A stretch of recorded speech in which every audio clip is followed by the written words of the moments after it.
হলো ইরানের প্রেসিডেন্ট ইব্রাহিম রাইসির। শোক প্রকাশ নরেন্দ্র মোদীর।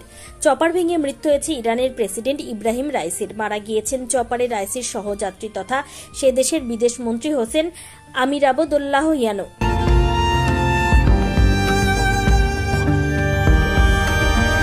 ঘটনায় দুঃখ প্রকাশ করেছেন প্রধানমন্ত্রী নরেন্দ্র মোদী।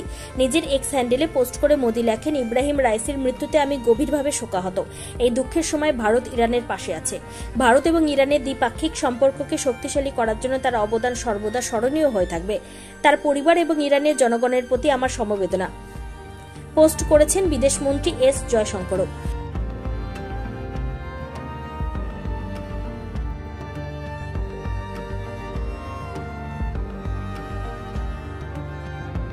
সোমবার সকালে চপার দুর্ঘটনায় মৃত্যু হয়েছে ইরানের প্রেসিডেন্টের এবং বিদেশ মন্ত্রীর। দুর্ঘটনায় যারা চপারের ভেতর ছিলেন মৃত্যু হয়েছে সকলেরই, এমনটাই জানিয়েছে ইরানের সংবাদ মাধ্যম।